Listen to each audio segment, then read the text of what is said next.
Part three. If you're in this right now, and most of us are, things can change. If it seems like the whole world is against you, it's not all in your head. The world wants to self-perpetuate. Yeah, it's like the Agent Smith in the Matrix. Like any of them can turn into it.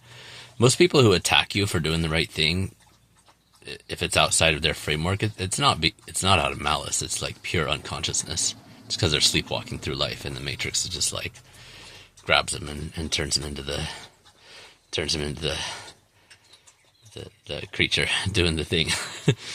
But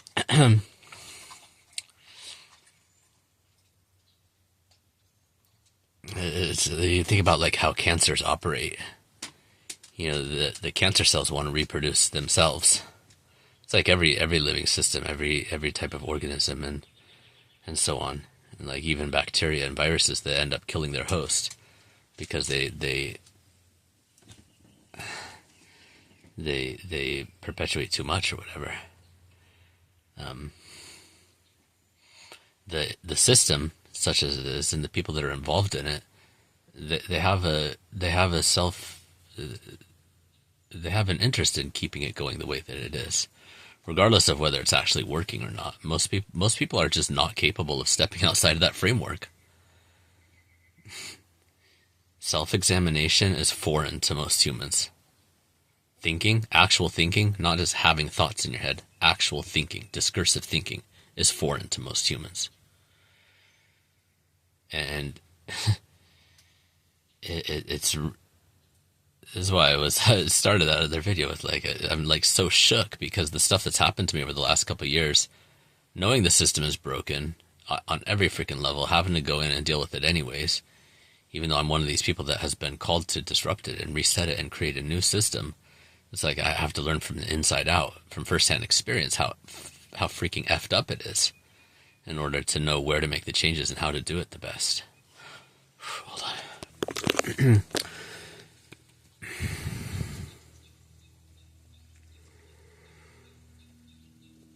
Sorry, I'm cooking a little breakfast. The system just wants to keep perpetuating itself, whether it's good or bad, right or wrong. None of that stuff actually matters to the system and to the people that are invested in it, whether actively and consciously or subconsciously, by choice, or by default, being on default mode. And some people choose and have a very strong vested interest, especially people in power position, politics and things like that. But for the vast majority of people, I'd say they're just kind of sleepwalking through life, man. And so when the systems fail, when the systems attack, and it seems like something personal, especially if it happens over and over and over and over again, especially if you're in like some kind of crisis and you're trying to see a doctor for something and you're just getting bounced around between different doctors, different like emergency rooms, in and out of urgent care, and all kinds of places, and they're saying, "Oh, there's nothing wrong with you. There's nothing wrong with you. It must be in your head." They try to blame it on the person trying to get help, instead of their whatever's wrong with the system and the testing and their lack of knowledge and their limited information. Which, if they were scientists, doctors are supposed to be scientists. The first principle of science is uncertainty, saying like we're here to ask questions, we're here to find things out. And we're here to be wrong when we're wrong so that we can continue on the quest for truth. But when you start mixing up religious beliefs and personal beliefs into it, which is almost guaranteed for humans to do, it's pretty hard for us to not do that, even in the best of cases.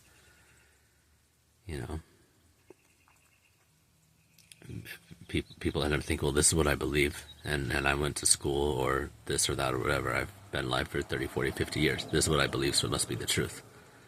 But truth and our personal beliefs don't overlap. Beliefs are things that we have for various reasons, that there may, or for us personally, there was evidence for it in our childhood, in our life, in society, whatever. That's how we came to our beliefs. But they may or may not be true.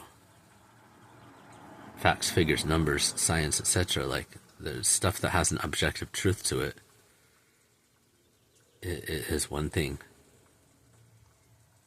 But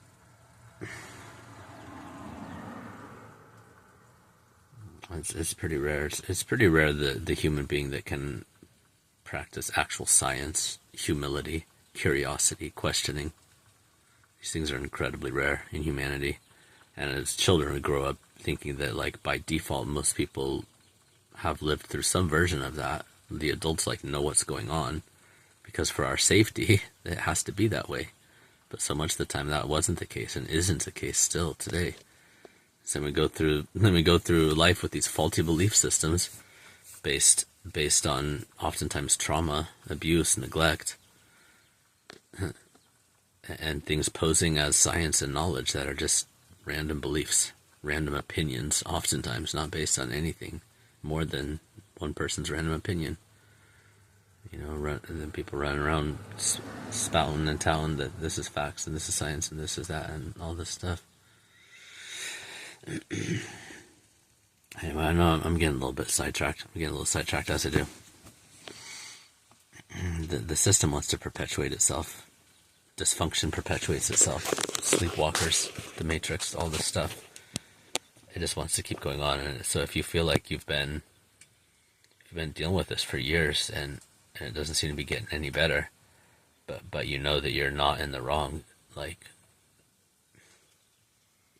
keep holding to that, man. Just keep holding to that. I mean, not in the face of contradictory information. Like that's where a scientific attitude, like curiosity and humility, come in.